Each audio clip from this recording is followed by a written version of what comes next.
Bismillahirrahmanirrahim. Assalamualaikum warahmatullahi wabarakatuh.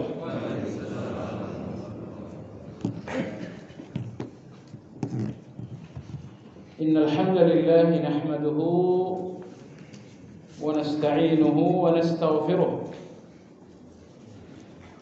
wa na'udzu billahi min shururi anfusina wa min sayyiati a'malina. Man yahdihillahu fala mudilla lahu wa man yudlil fala hadiya lahu. Wa ashhadu an la ilaha illallah wahdahu la sharika lahu wa ashhadu anna Muhammadan 'abduhu wa rasuluhu la nabiyya ba'dahu. Allahumma salli wa sallim ala Muhammad wa ala alihi wa ashabihi wa man ittaba'ahum bi ihsanin ila yaumiddin. Ya ayyuhalladzina amanu ittaqullaha wal tanzur nafsum ma qaddamat lighad wattaqullaha innallaha khabirum bima ta'malun.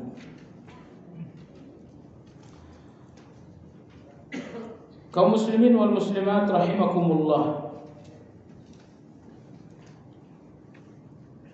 Alhamdulillah kita bisa lanjutkan kembali kajian kitab Madarijus Salikin, buah karya Imam Ibnu Qayyim Al-Jauzi rahimahullah ta'ala. Sebuah buku yang menjadi syarah terhadap buku yang berjudul Manazilus Sairin, ditulis oleh Imam Abu Ismail Al-Harawi. Setahu saya ada dua ulama yang menulis syarah kitab Manazilus Sairin. Yang pertama adalah Imam Abdul Rauf Al-Munawi dengan judul Syarah Manazilus Sairin. Lalu buku yang kedua adalah kitab Madarijus Salikin. Kitab Manazilus Sairin yang ditulis oleh Imam Abu Ismail Al-Harawi adalah satu buku dengan tulisan-tulisan yang sangat global, sehingga banyak tulisan-tulisan dalam buku ini yang disimpangkan oleh orang-orang kaum falsafah dan kaum sufi ekstrim. Nah, inilah yang diluruskan oleh Imam Ibnu Qayyim ketika beliau menulis kitab Madarijus Salikin ini. Jadi beliau melihat bahwa kitab Manazilus Sairin ini diminati oleh banyak orang, tapi dengan pemahaman yang dikelirukan oleh orang-orang tasawuf ekstrem. Maka tidak ada jalan, tidak ada pilihan agar manusia dan masyarakat, agar umat tidak sesat, kecuali menuliskan syarah atas buku tersebut dengan menggunakan akidah Ahlussunnah wal Jamaah. Jemaah sekalian yang saya hormati, mestinya pagi hari ini kajian kita pada halaman 103 dalam judul Al-Fatihah, pembuka dan penolakan. Tetapi ini 103 sampai 118 pembahasan panjang lebar untuk membantah teori-teori kaum falsafah. Apakah falsafah dari kalangan Jahmiyah, Mu'attilah, ataukah kaum falsafah dari kalangan kaum musyrikin, ataukah falsafah dari kalangan Rafidah, ataukah kaum falsafah dari kalangan Qadariyah ataupun Jabariyah. Nah, ini pembahasan yang panjang lebar untuk kita sebagai orang awam nyaris tidak bermanfaat. Karena kita nggak berhadapan dengan orang-orang itu. sehingga agar kita memperoleh manfaat yang lebih besar. Ini pembahasan tentang bantahan-bantahan terhadap kaum falsafah ini kita lewatkan, sehingga malah pagi hari ini kajian kita adalah pada halaman 119 dengan judul Ibadah dan Isti'anah. Jemaah sekalian, ibadah itulah yang terkandung di dalam Iyyaka na'budu. Isti'anah itulah yang terkandung di dalam Iyyaka nasta'in. Imam Ibnu Qayyim, Anda lihat halaman 119, Imam Ibnu Qayyim rahimahullah berkata, wa sirrul khalqi wal amri wal kutubi wasyara'i wal thawabi wal iqabi intaha ila hatainil kalimatain. Beliau berkata, rahasia besar di balik al-khalq wal amr, di balik penciptaan dan aturan, Allah Subhanahu wa taala menciptakan lalu kemudian membuat aturan. Itu dinamakan al-khalq wal amr. Allah menciptakan dan Allah membuat aturan. Seandainya Allah hanya menciptakan dan tidak memberikan aturan, akan kacaulah ciptaan-ciptaan Allah itu. Atau sekiranya Allah membuat ciptaan lalu menyerahkan pembuatan aturan kepada manusia, akan kacaulah kehidupan manusia. Maka di antara kasih sayang Allah Azza wa Jalla, al-khalqu, Allah menciptakan, wal amru, lalu kemudian Allah membuat aturan. Aturan Allah atas segala ciptaannya ada dua. Yang pertama adalah aturan kauniyah, ini yang dinamakan dengan takdir.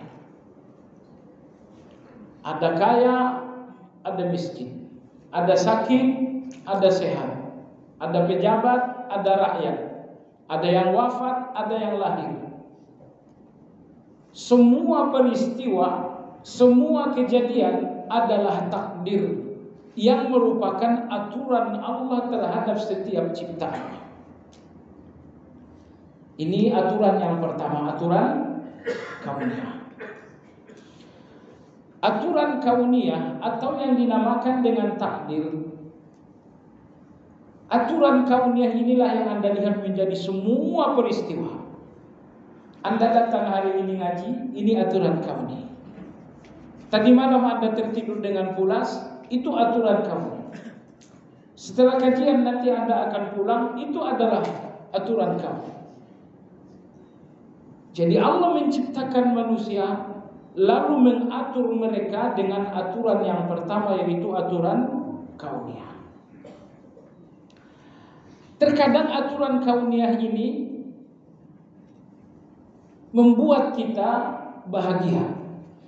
Ketika Anda dapat THR 1 miliar, ketika Anda kemudian menjadi sehat kembali. Tapi kadang-kadang pula aturan-aturan kauniyah itu membuat kita gelisah. Membuat kita gelisah. Tapi Allah Subhanahu wa taala Maha Penyayang. Setiap aturan kauniyah yang membuat Anda gelisah, Allah menghitungnya sebagai ampunan. Pekerjaan memutuskan Anda di PHK, dan itu membuat Anda gelisah. Bukankah Nabi Shallallahu Alaihi Wasallam bersabda bahwa kegelisahan seorang mukmin adalah ampunan dari Allah Azza wa Jalla? Jadi Anda tidak boleh lagi memahami gelisah Anda dengan gelisah. Itu yang membuat Anda tersiksa.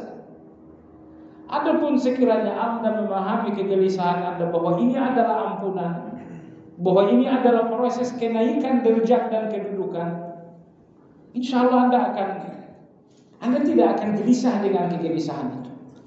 Jadi kesimpulan, gelisah kita dengan gelisah kita karena kita melihat gelisah itu sebagai gelisah. Alhamdulillah Allah memberikan kita agama agar kita melihat gelisah kita itu dengan agama yang kita miliki ini. Ternyata ketika kita melihat gelisah kita dengan kacamata agama, Nabi Shallallahu Alaihi Wasallam bersabda, "Ma yusabul mu'min min wasabin, wala nasabin, wala hammin, wala ghammin, hatta syauqatu yushakuha, illa kaffarallahu bihi khataya."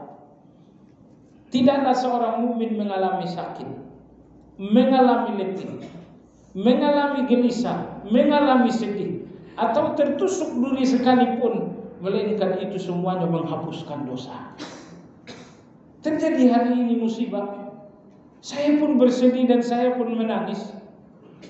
Tapi agama yang indah ini mengajak Anda jangan lagi melihat musibah itu dengan musibah agar Anda gak makin sedih.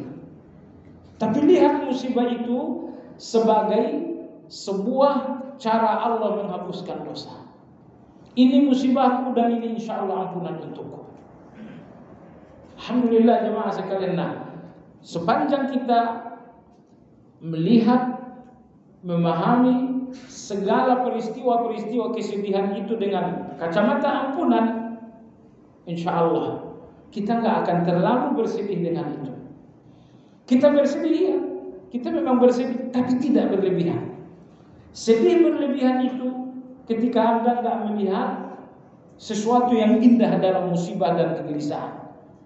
Bahwa Anda melihat ada keindahan di balik satu kegelisahan, itulah yang mengurangi kegelisahan itu sehingga tidak berlebihan. Baik jemaah sekalian, jadi Allah menciptakan manusia itu namanya al-khalq. Lalu di balik setiap ciptaan itu ada aturan. Aturan ini yang dinamakan dengan takdir. Takdir itulah yang terjadi menjadi peristiwa. Anda tidur, Anda batuk, Anda muap, Anda sakit, Anda dipecat, Anda kemudian dapat gaji yang sangat besar. Semua peristiwa dalam hidup Anda, bahkan sampai kelopak mata Anda berkedip sekalipun, itu semuanya adalah alam. Itu semuanya adalah aturan kauni. Baik. Lalu yang kedua, Allah juga mengatur kehidupan ciptaannya dengan aturan syar'i. Aturan yang pertama aturan kauni, aturan yang kedua adalah aturan syar'i. Inilah dua aturan Allah untuk semua ciptaannya. Terkhusus untuk manusia dan jin. Dua spesies makhluk yang diciptakan Allah untuk ibadah, Allah berikan aturan syar'i tadi. Jadi aturan kauni atau takdir ini aturan untuk semuanya, untuk manusia, untuk binatang, untuk tumbuh-tumbuhan, untuk lautan. Namun terkhusus untuk jin dan manusia Allah berikan aturan yang kedua, yaitu aturan syar'i. Bahwa kita harus salat, bahwa kita harus berzakat, bahwa kita harus bersabar, bahwa kita harus bersyukur. Nah, ini adalah aturan-aturan syar'i. Baik jemaah sekalian yang saya hormati. Jadi rahasia di balik penciptaan dan perintah, ini kekeliruan terjemah sebetulnya. Bukan perintah tapi aturan. Kemudian kitab-kitab suci, rahasia di balik kitab-kitab suci. Allah turunkan ratusan kitab-kitab suci. Walaupun yang kita ketahui hanya ada 4. Tapi tujuan dari semua kitab-kitab suci ini adalah untuk menjelaskan satu rahasia besar. Apa itu? Nanti akan kita lihat. Kemudian syariat. Allah mengajarkan berbagai macam syariat, undang-undang. Bahwa Anda gak boleh makan riba, bahwa Anda harus mencari harta dengan jalan-jalan yang halal, bahwa Anda harus bergaul dengan orang baik, bahwa Anda harus puasa, Anda harus salat. Ini semua syariat. Lalu kemudian ada pula pahala. Ada pahala, ada surga. Berikutnya dan siksa. Kata Imam Ibnu Qayyim rahimahullah, di balik semua itu rahasia besar adalah ibadah dan isti'anah. Jadi kenapa Allah turunkan Alkitab-kitab suci? Untuk menjelaskan ibadah dan isti'anah. Kenapa Allah mengikat kita dengan sebuah syariat, perintah dan larangan? Jawabannya untuk ibadah dan isti'anah. Kenapa ada pahala dan surga? Ada siksa dan neraka? Jawabannya karena ibadah dan isti'anah. Kenapa Allah utuskan para rasul? Untuk menjelaskan ibadah dan isti'anah. Kenapa orang-orang yang berilmu harus berdakwah, mengajar, menyampaikan ilmu? Dan kalau mereka diam tidak menyampaikan ilmu, mereka dikutuk oleh Allah. Jawabannya agar penjelasan ibadah dan isti'anah tersampaikan kepada manusia di setiap waktu dan tempat. Jadi kesimpulan, rahasia di balik kitab suci, di balik syariat, di balik pengutusan para nabi, di balik siksa dan neraka, di balik pahala dan surga, di balik itu semua rahasia besar ada dalam dua kata, yaitu ibadah dan isti'anah. Ibadah itulah iyyaka na'budu. Isti'anah itulah iyyaka nasta'in. Baik jemaah sekalian yang saya hormati, kita lanjutkan poin berikutnya, ibadah. Anda lihat alinea ketiga.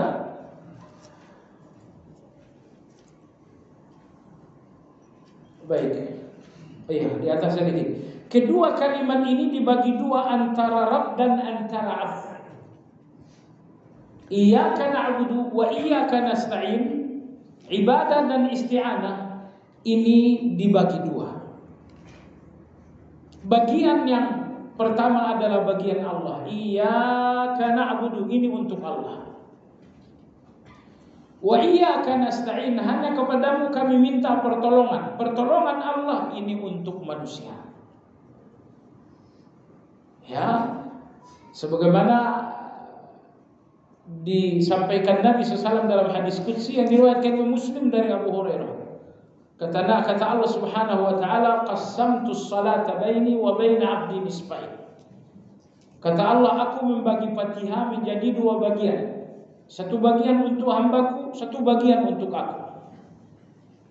Lalu di sini Imam Ibnu Qayyim rahimahullah taala mengatakan, iyyaka na'budu, inilah yang menjadi bagian Allah. Iyyaka nasta'in, inilah yang menjadi bagian kita. Karena pertolongan Allah itu bagian kita. Pertolongan Allah kita bisa bernapas. Pertolongan Allah kita bisa sholat. Pertolongan Allah kita bisa istiqamah. Semua yang Anda miliki sampai kepada Anda melalui pertolongan Allah. Saya ulangi, apapun yang ada dalam genggaman Anda sampai kepada Anda bukan karena Anda pintar. Karena banyak orang lebih pintar dari Anda, ternyata mereka nggak punya apa yang Anda punya. Semua yang Anda miliki bukan karena Anda kuat. Banyak orang yang lebih kuat dari Anda, ternyata mereka nggak punya apa yang Anda punya. Maka apapun yang Anda miliki, semuanya sampai kepada Anda melalui pertolongan Allah. Ini yang dinamakan isti'anah. Baik, jadi Allah membagi Fatihah menjadi dua bagian. Alhamdulillahirabbil alamin, Ar-Rahmanir Rahim, Maliki yaumiddin, iyyaka na'bud. Ini untuk Allah. Iyyaka nasta'in, ihdinas siratal mustaqim, siratal ladzina an'amta, sampai akhir, ini bagian manusia. Baik jemaah sekalian, ke bawah alinea ketiga. Kata Imam Ibnu Qayyim rahimahullahu taala, wal ibadatu tajma'u aslaini, ghayatul hubbi bi ghayatil dhulli wal fudul. Dan ibadah itu mencakup dua prinsip pokok, yaitu puncak cinta dan puncak ketundukan dan kerendahan. Ini yang dinamakan ibadah. Tidak dinamakan ibadah kecuali apabila dua unsur ini terpenuhi. Puncak cinta dan puncak tunduk. Orang yang cinta kepada Allah tapi tidak tunduk, mereka tidak dinamakan orang yang beribadah.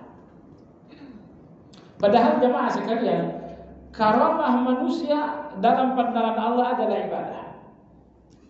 Ingat, saya lihat dan mungkin Anda juga lihat orang-orang awam yang belum belajar dengan baik selalu melihat karamah itu adalah peristiwa luar biasa.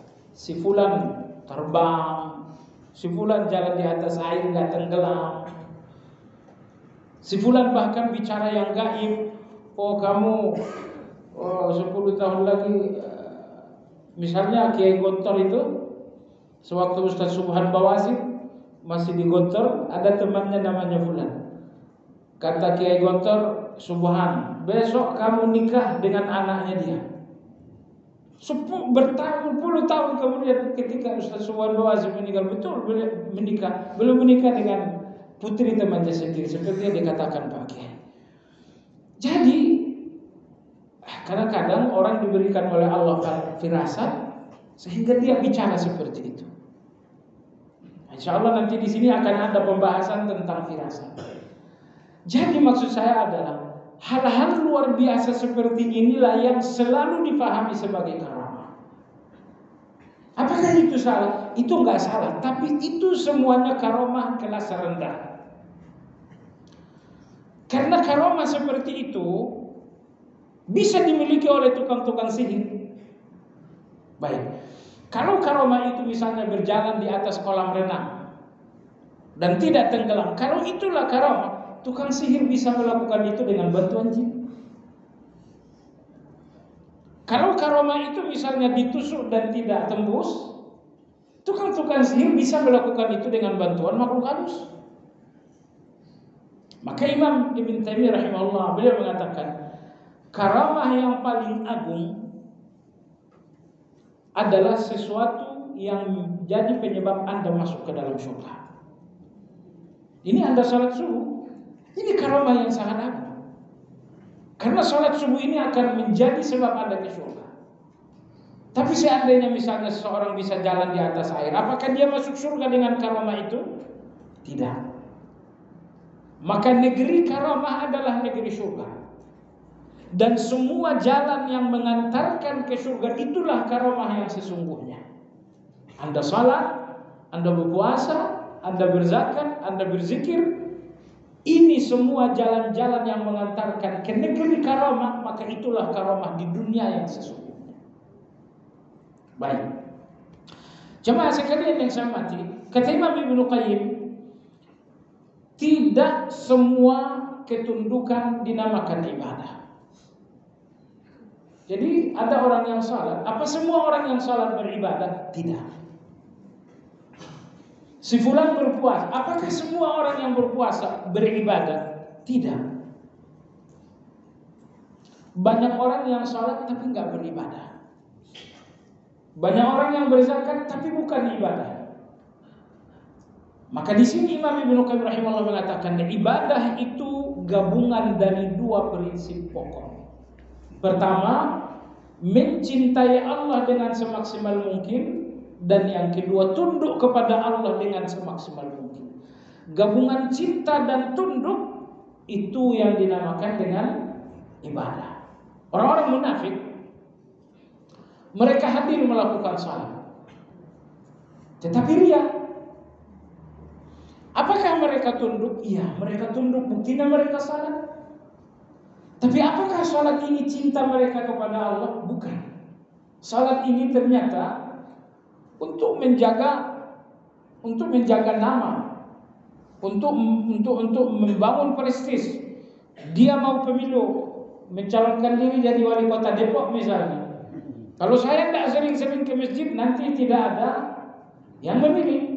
Jadi Anda sholat bukan karena cinta kepada Allah, tapi karena Anda mencintai diri Anda yang akan merebut satu kedudukan. Jadi coba lihat, orang-orang munafik ini tunduk tapi tidak cinta. Maka ketundukan mereka tidak dinamakan dengan ibadah. Baik. Kaum tasawuf ekstrim Jemaah sekalian, tasawuf ekstrim inilah yang selalu merusak agama ini. Ya. Orang-orang tasawuf ekstrim, mereka panjang lebar bersenandung cinta kepada Allah, tapi tidak ada ketundukan. Apakah itu dinamakan ibadah? Jadi cinta tanpa tunduk bukan ibadah, tunduk tanpa cinta bukan ibadah, gabungan tunduk dan cinta itulah ibadah. Saya kira Anda yang mengikuti media sosial, Anda juga sama dengan saya, kaget bahwa ada orang yang memiliki penyakit jiwa, tidak lagi salat, tidak lagi berpuasa, ada keanehan-keanehan, bahkan tidak sadar juga, tapi justru dianggap sebagai wali. Ya, dianggap sebagai wali. Mereka mengatakan bahwa orang ini mencintai Allah sehingga kesadarannya hilang. Yang ada dalam agama kita, makin seseorang cinta Allah, semakin kesadarannya tajam. Maka orang yang paling sadar, orang yang paling mencintai Allah. Jadi kalau ada orang yang mencintai Allah hingga kesadarannya hilang dan jadilah dia orang gila, ini bukan wali. Walaupun mereka menyebutnya wali majdub, dan kita menggugat wali majdub, kata majdub dari mana? Kita tidak mengenal wali itu kalau Al-Quran dan hadis tidak memperkenalkan. Dan ketika Al-Quran perkenalkan wali, apakah Al-Quran mengatakan ada wali yang bernama majdub?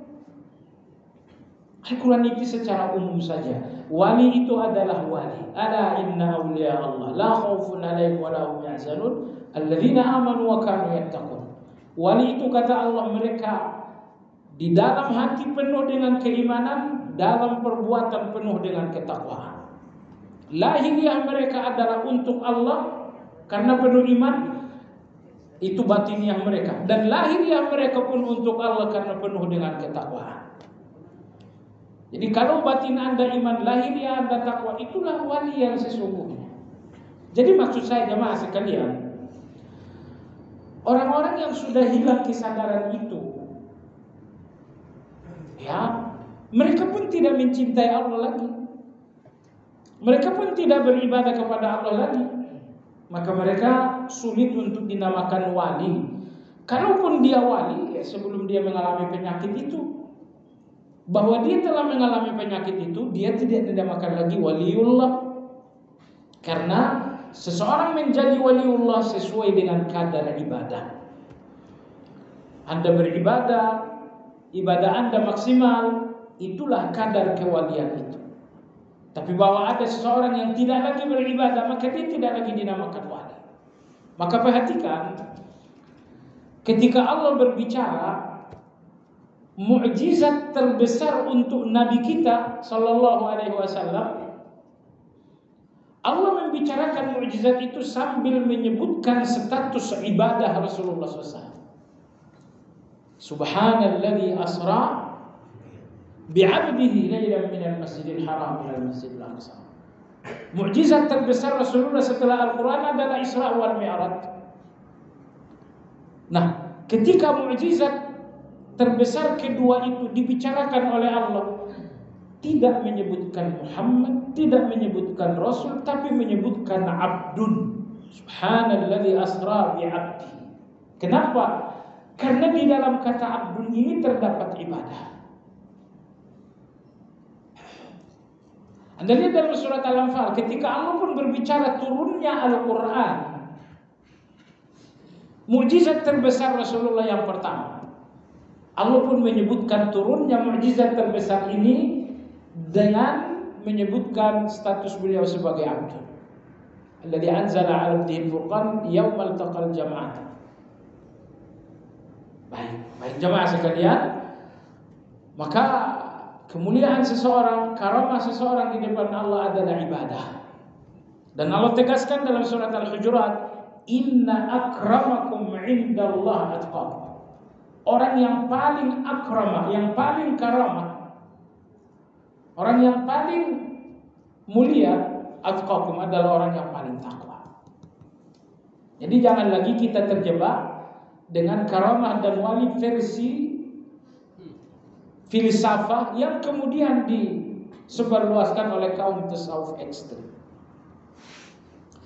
Baik jemaah sekalian, jadi di sini beliau mengatakan kapan ibadah dinamakan ibadah? Apabila terhimpun dua prinsip, cinta, tunduk. Nah, Anda sholat subuh, kalau sholat subuh ini memang karena Anda mencintai Allah, dan sholat subuh ini pun penuh dengan ketundukan, maka sholat subuh Anda baru dinamakan dengan ibadah. Jadi kesimpulan jemaah sekalian, tidak setiap ketundukan dan ketaatan dinamakan ibadah.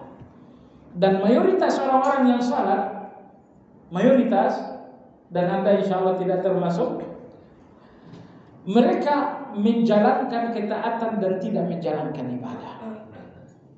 Kenapa? Karena berbeda antara taat dengan ibadah. Taat itu taat, ibadah itu ketaatan yang didasarkan kepada cinta. Dua hal ini, cinta dan taat, dua hal yang tak terpisah.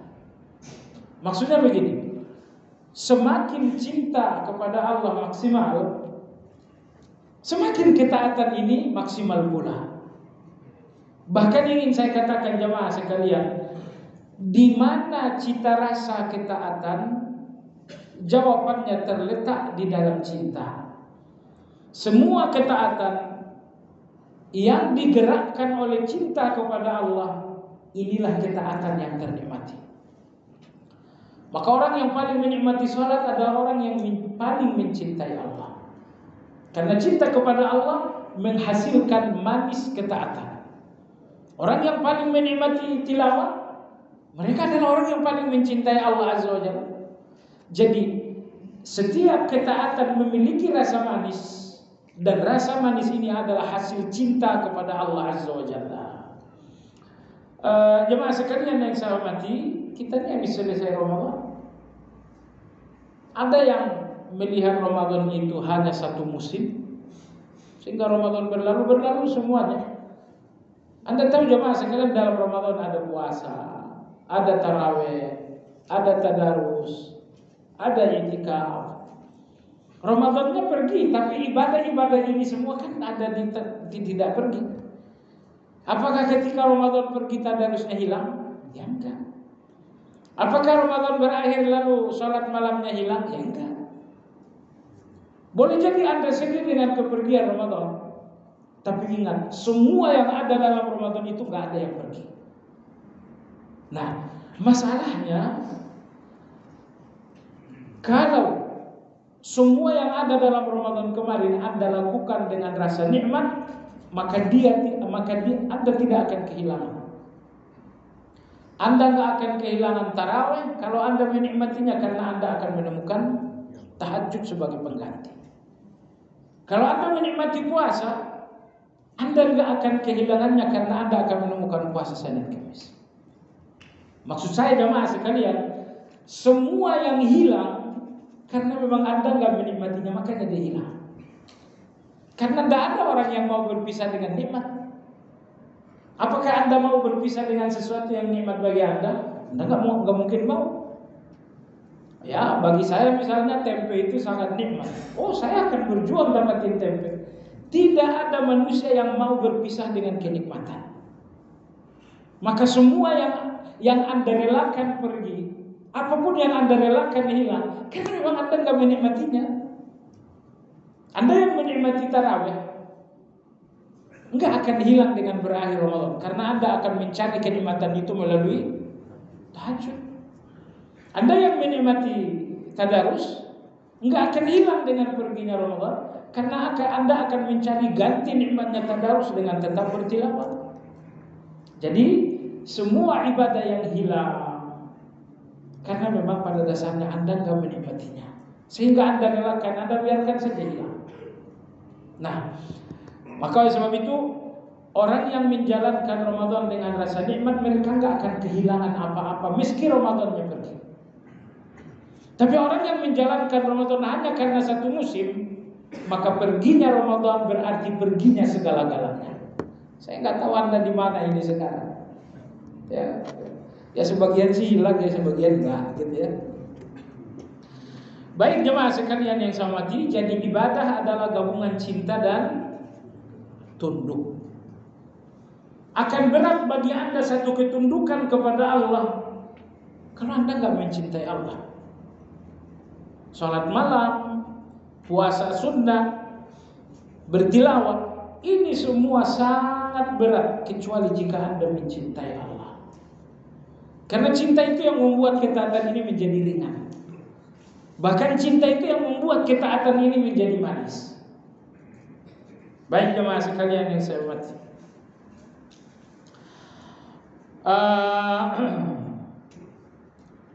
Maka orang yang di sini beliau mengatakan, maka orang yang cinta kepada Allah tapi nggak taat, ini seperti kaum tasawuf ekstrim. Mereka cinta kepada Allah, cinta, tapi ketaatannya rendah. Salat jamaah nggak hadir, baca Quran sekali seminggu, selebihnya baca apa namanya, baca nyanyi-nyanyi. Ya, jemaah sekalian, itu tidak dinamakan ibadah. Dan Allah berfirman dalam Al-Quran, wa ma khalaqtul jinna wal insa illa liya'budun. Allah berfirman, aku ciptakan kalian bukan untuk makan, aku ciptakan kalian bukan untuk kawin sepuas-puasnya, tapi aku ciptakan kalian untuk sesuatu yang mulia, yaitu ibadah. Jemaah sekalian, coba Anda renungkan, semua yang Anda lakukan dengan nilai ibadah, hanya itulah yang berharga dari diri Anda. Dan semua yang Anda lakukan tanpa nilai ibadah, gak ada nilainya sama sekali. Baik, contoh, Anda sholat, ini tentu ibadah, gitu kan? Tapi maksudnya ketika misalnya nanti Anda tidur siang, dan tidur siang ini untuk Allah, karena Anda ingin nanti malam sholat tahajud, maka tidur siang Anda memiliki nilai. Baik, Anda tegur sapa dengan tetangga, tetapi dengan niat supaya hubungan ketetanggaan ini terjaga dengan baik, karena Allah perintahkan demikian, maka ngobrol dengan tetangga ini menjadi memiliki nilai. Jadi maksud saya jemaah sekalian, semua yang Anda lakukan yang sifatnya bukan ibadah formal, buatlah menjadi ibadah dengan niat. Kalau ibadah formal itu sudah ibadah, betul. Salat, puasa, zakat. Masalahnya, kalau ibadah Anda hanya sebatas ibadah formal, Anda orang yang paling miskin di depan Allah dalam ibadah. Apa yang mesti Anda lakukan? Anda wajib menggarap semua aktivitas Anda menjadi ibadah. Contoh misalnya Anda pergi ke kantor, itu bukan ibadah, tapi cobalah hadirkan niat yang baik. Saya pergi ke kantor untuk bekerja, agar saya tidak meminta-minta, karena agama melarang meminta-minta. Agar saya bisa memenuhi kebutuhan keluarga, karena agama memerintahkan hal itu. Semakin Anda hubungkan aktivitas Anda dengan hal-hal yang diridhai oleh Allah, maka aktivitas ini menjadi ibadah. Kamu kenapa berdagang? Saya mau jalan-jalan ke Shanghai. Gak ada nilai ibadahnya. Tapi cobalah hubungkan dagang Anda dengan apa yang Allah ridhai. Kamu kenapa berdagang? Saya ingin sedekah. Oh, itu Allah ridha itu. Jadilah dagang ini ibadah begitu Anda hubungkan dengan sesuatu yang Allah ridha. Ya. Baik jemaah sekalian. Jadi usahakan apapun yang Anda lakukan, hubungkan dengan keridhaan Allah. Jemaah sekalian, ini sangat penting karena Anda lihat, tidak pernah manusia jatuh kepada dosa kecuali melalui perbuatan yang tidak dihubungkan dengan Allah. Semua dosa terjadi melalui perbuatan yang tidak lagi dihubungkan dengan Allah. Saya ngobrol dengan Anda, ketika obrolan ini saya hubungkan dengan Allah. Misalnya saya ngobrol dengan Anda supaya kita ngebahas masalah A misalnya, supaya kita membicarakan masalah B misalnya, sepanjang pembicaraan ini dihubungkan dengan Allah, pembicaraan ini ibadah dan Anda nggak akan jatuh kepada dosa. Tapi begitu pembicaraan ini tidak lagi dihubungkan dengan Allah, datanglah dusta, muncul lagi ghibah, terjadilah namimah. Jadi kesimpulan, tidak pernah ada manusia yang jatuh kepada dosa melainkan melalui perbuatan yang tidak dihubungkan dengan Allah. Anda menjadi seorang pejabat, ya. Keridhaan Allah yang mana yang Anda hubungkan dengan jabatan Anda? Oh, saya jadi pejabat, misi dan tujuan utama saya memenuhi kebutuhan fakir miskin. Allah ridha enggak itu? Allah ridha. Jabatan Anda ini menjadi ibadah, memiliki nilai karena dihubungkan dengan keridhaan Allah Azza wa Jalla. Maka jemaah sekalian, jangan lalai. Penyakit kita ini penyakit lalai. Tidur Anda, kalau tidur lalai itu tidur sampah. Tapi kalau tidur ini tidur yang dihubungkan dengan keridhaan Allah, saya tidur supaya saya sehat. Karena sehat inilah kendaraanku untuk beribadah. Oh, berarti Anda tidur dihubungkan dengan ridha Allah. Tidur Anda ini adalah ibadah. Nah, maka jemaah sekalian, jangan sama sekali lalai. Apa yang Anda lakukan, apapun aktivitas Anda, segera hubungkan dengan Allah. Pertama, agar dia menjadi ibadah, dan yang kedua, agar Anda terhindar dari dosa. Karena saya ulangi sekali lagi, semua dosa itu terjadi melalui perbuatan dan aktivitas yang tidak dihubungkan dengan Allah Azza wa Jalla.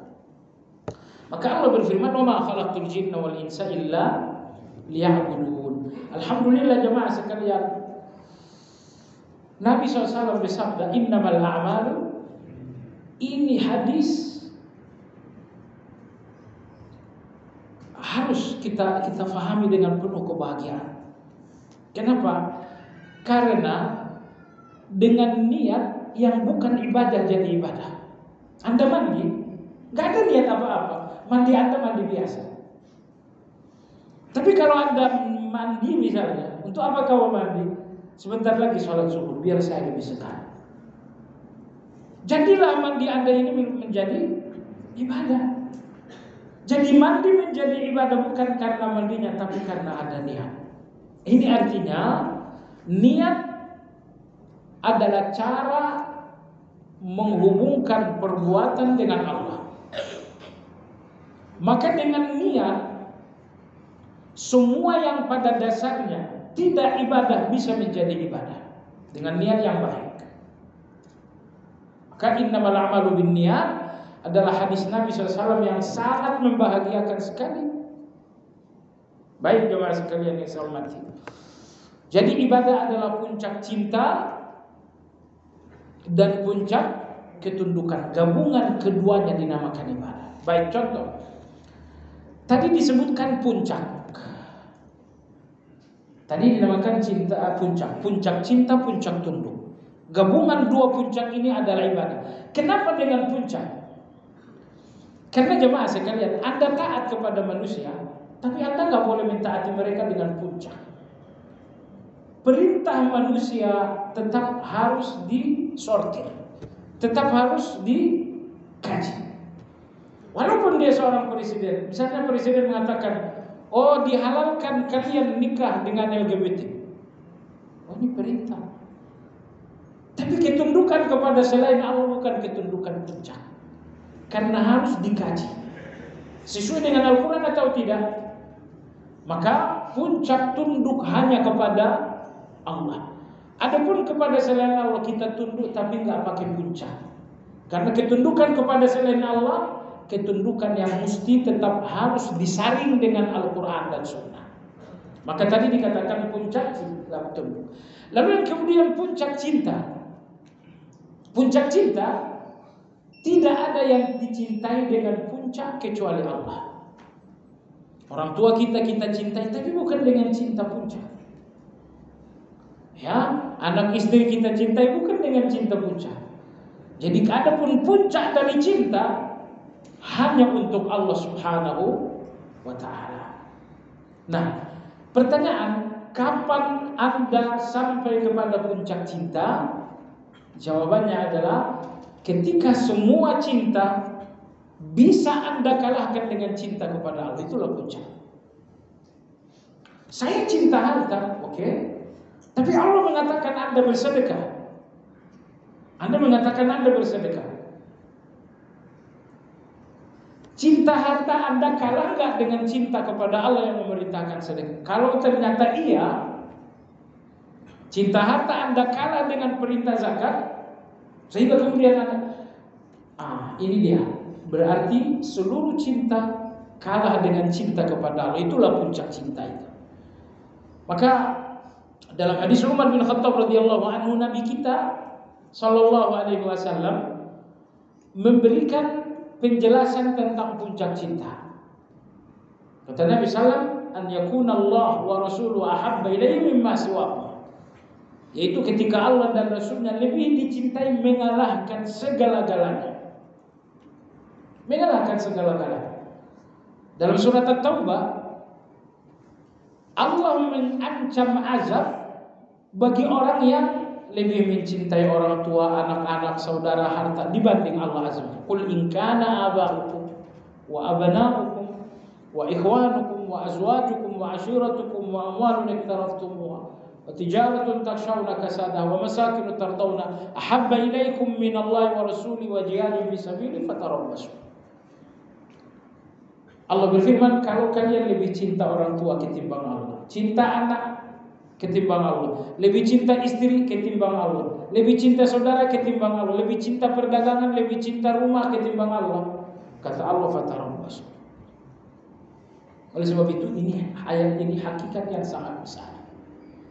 Kehidupan orang yang lebih mencintai selain Allah, kehidupan penuh dengan azab. Dan Anda tidak akan aman dari azab kecuali saat cinta kepada Allah mengalahkan segala cinta. La haula wala quwwata illa billah.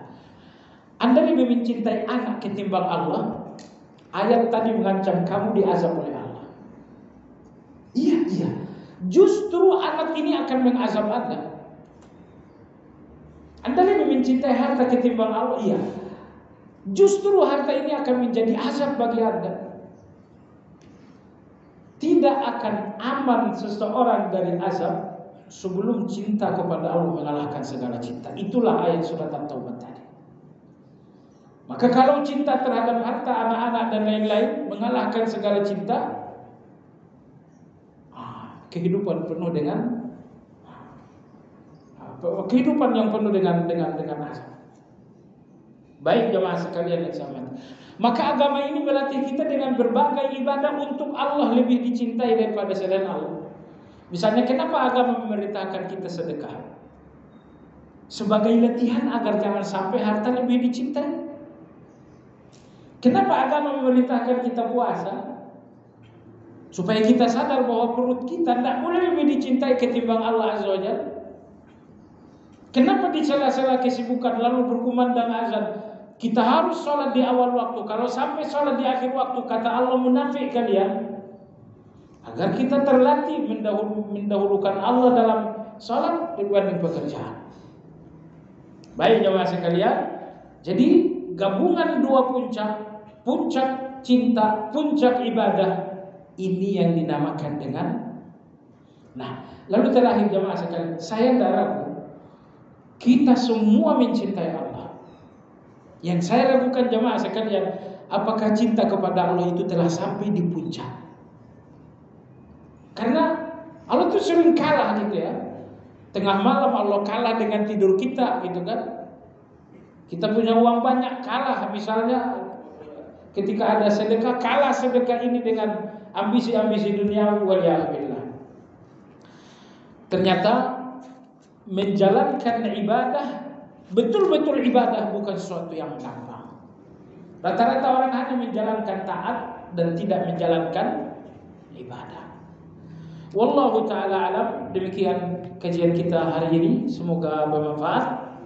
Kalau ada pertanyaan dipersilakan.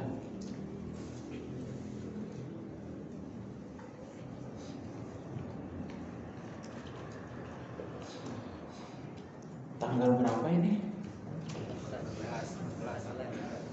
14 Mei.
Di kompleks ada rencana pembangunan masjid baru. Panitianya orang-orang atau pengurus Masjid Baitul Hikmah.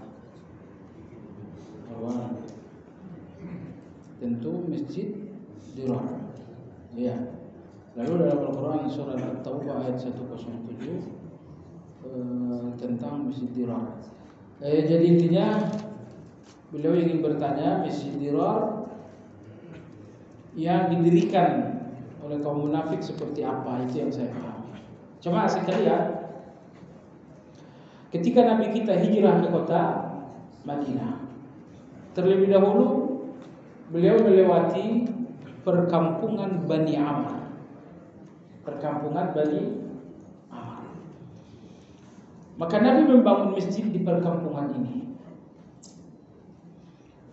Cuman karena di perkampungan ini ada satu sumur yang sangat terkenal bernama Sumur Quba, maka jadilah masjid itu dinamakan Masjid Quba. InsyaAllah 2 bulan lagi kita jalan bareng-bareng. Baik jemaah sekalian yang saya hormati, maka Nabi SAW membangun masjid di perkampungan Bani Amr dinamakan dengan Quba, diambil dari nama satu sumur terkenal bernama Sumur Quba. Seiring dengan pembangunan masjid Dirar ini, masjid Quba ini, muncullah orang-orang munafik yang bekerja sama dengan sepupu Bani Amr ini. Karena sepupu Bani Amr ini cemburu dengan adanya masjid di tengah Bani Amr. Maka kedengkian di hati sepupu-sepupu Bani Amr ini kemudian menemukan jalan melalui orang-orang munafik, maka dibangunlah satu masjid yang Al-Quran menyebutkannya dengan Masjid Dirar. Pembangunan masjid ini tujuan utamanya adalah menjadi benteng.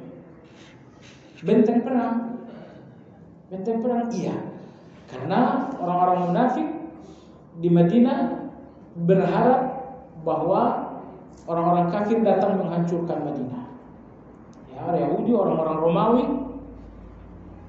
Cuman orang-orang kafir ini akan datang menyerang Madinah kalau mereka dibangunkan benteng. Maka dibangunkanlah benteng, tapi dikamuflase menjadi masjid. Nah, tujuannya nanti begitu tanggal hari H-nya datanglah orang-orang kafir Romawi ke Madinah, benteng sudah siap, tinggal menghancurkan Madinah. Dan Allah Subhanahu wa taala memberitahukan Rasulullah, "Wahai Muhammad, itu masjid bukan masjid, tetapi itu adalah Masjid Dirar." Ketika itu orang munafik meminta Nabi SAW untuk sholat di masjid. Mereka mengatakan, "Wahai Muhammad, ya Rasulullah, sholatlah di masjid kami dulu." Hanya saja ketika itu Nabi kita SAW akan pergi berperang, beliau mengatakan, "Saya sibuk dengan peperangan, saya belum sempat sholat di masjid kalian. Nanti pulang dari jihad, saya akan sholat di masjid kalian." Jadi rupanya orang-orang munafik ini, kalau Nabi tidak sholat di masjid ini tidak legitimasi gitu ya. Nggak ada yang sholat di sana kalau Nabi tidak sholat. Namun sekembalinya dari perang, Rasulullah SAW ingin pergi sholat di masjid itu untuk memberikan legitimasi. Ternyata Nabi kita dicegah oleh Jibril. Muhammad, jangan. Masjid itu adalah masjid dirar. Innal ladzina ittakhadhu masjidan dirara wa kufra wa tafriqan bainal mu'minin wa irsadan liman haraba Allah wa rasulahu yahfuna in aradna illa al-husna wallahu ya'lamu innahum lakadzibun. La taqum fihi abadan masjidun ussisa 'ala at-taqwa min awwal yawmin haqqu an taquma fihi. Allah tegur dalam surat At-Taubah. Selanjutnya Nabi memerintahkan beberapa sahabat, salah satunya Khalid bin Walid, untuk membumi hanguskan masjid dirar itu. Nah, masjid dirar ini Allah sifati dengan beberapa kriteria. Pertama, dirar. Masjid ini berbahaya bagi umat. Wa kufran. Kemudian yang kedua, masjid ini tujuannya adalah kekufuran. Karena masjid ini rencananya adalah benteng untuk orang-orang kafir yang direncanakan akan menyerang Madinah. Yang ketiga, wa tafriqan. Dirar itu adalah masjid yang selalu memecah belah. Ini nomor 3 ini hati-hati. Masjid itu gunanya untuk jamaah. Jangan sampai di masjid kemudian berpecah belah juga. Ya.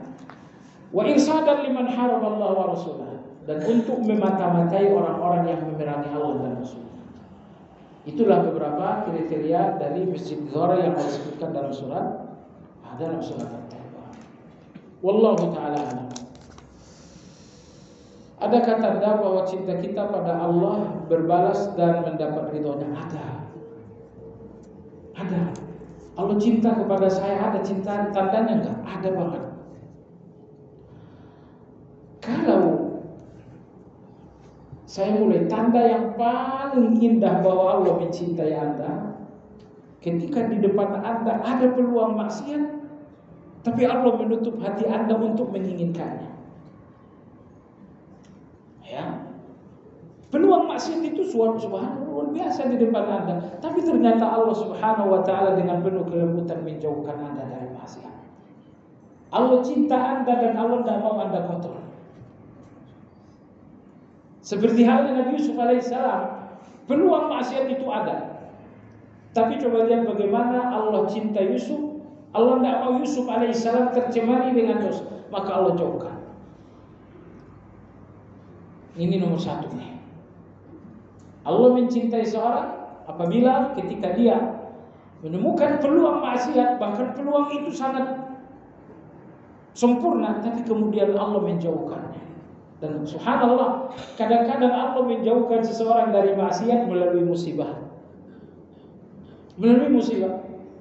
Misalnya ketika seorang berpikir pokoknya besok saya harus korupsi. Dia buat rencana besok harus korupsi. Qadarullah, hari ini menuju tempat pekerjaan terjadi kecelakaan, masuk rumah sakit, rencana korupsi gagal. Subhanallah. Ini tanda paling. Tapi jemaah sekalian, kalau sampai di peluang-peluang maksiat Anda selalu tergelincir, menunjukkan Anda adalah sampah bagi Allah. Ini ucapan Imam Hasan al-Basri, bukan ucapan saya. Kata Imam Hasan al-Basri rahimahullah ta'ala, tidak mungkin seseorang jatuh kepada maksiat kecuali karena kehinaan dirinya dalam pandangan Allah. Maka Allah lihat Anda hina, maka Allah biarkan jatuh kepada zina. Allah lihat Anda hina, Allah biarkan Anda jatuh kepada ghibah. Allah lihat Anda hina, Allah biarkan Anda jatuh kepada dosa-dosa. Kata Imam Hasan al-Basri, seandainya Anda mulia dalam pandangan Allah, akan Allah jauhkan Anda dari maksiat. Ini tanda nomor 1, Allah cinta Anda. Dan subhanallah jemaah sekalian, Allah Al-Hadi, Maha memberi hidayah. Di antara hidayah Allah bahwa Allah menjauhkan Anda dari peluang-peluang maksiat. Allah jauhkan Anda dari peluang-peluang maksiat. Itu salah satu bentuk hidayah Allah. Ada kawan-kawan kita, kehidupan sehari-hari mereka adalah peluang maksiat. Tapi Anda alhamdulillah, Allah Maha memberi hidayah. Di antara hidayah Allah untuk Anda bahwa Allah tidak mempertemukan Anda dengan peluang maksiat. Saya yakin jemaah sekalian, Anda yang masih muda, kalau saya udah muda, masih muda belum? Anda yang masih muda di sebuah tempat bertemu anak gadis bagus belum dan Anda pun tidak di Cimanggis tapi berada di ujung Kalimantan. Sekiranya Anda berbuat yang tak senonoh, tidak ada yang tahu, dan perempuan ini pun membuka diri untuk terjadi peluang maksiat itu, Anda jamin tidak Anda jatuh? Oh, sulit untuk menjamin itu. Maka alhamdulillah kita bersyukur kepada Allah bahwa Allah Maha memberi hidayah. Di antara hidayah Allah bahwa Allah tidak membuat kita bertemu dengan peluang-peluang dosa. Sebab kalau sampai ada peluang dosa, belum tentu kita selamat. Hati ini lemah, gampang tergelincir. Baik. Nomor 2, Allah sayang cinta kepada Anda. Gimana buktinya? Ketika Allah selalu memilih Anda untuk cinta-cinta Allah. Allah cinta salat, ternyata Allah pilih Anda untuk salat. Allah cinta sabar, ternyata Allah pilih Anda untuk bersabar. Allah cinta makanan halal, ternyata Allah pilih Anda untuk mencari rezeki dengan jalan yang halal. Semakin Anda sadar bahwa Anda berada dalam perbuatan yang dicintai Allah, semakin Allah cintai Anda. Maka jemaah sekalian, ketika Anda berdiri sholat, bersyukur kepada Allah, ya Allah, terima kasih. Kau cintai salat dan kau pilih aku untuk yang kau cintai ini. Begitu Anda sedekah misalnya, sadari bahwa Allah yang memilih Anda untuk bersedekah. Banyak uang tapi Allah ingin uang Anda. Kan banyak miliuner uangnya banyak banget. Tapi Allah tidak memilih uang mereka untuk sedekah. Tapi Anda dengan uang yang tak seberapa Allah pilih untuk sedekah. Ini tanda kedua bahwa Allah mencintai seorang ketika Allah selalu memilihnya untuk hal-hal yang dicintai oleh Allah Azza wa Jalla. Baik jemaah sekalian, demikian kajian ini, mudah-mudahan bermanfaat. Kita sudahi dengan zikir kafaratul majlis. Subhanakallahumma wa bihamdika asyhadu an la ilaha illa anta astaghfiruka wa atubu ilaik. Alhamdulillahirabbil alamin. Assalamualaikum warahmatullahi wabarakatuh.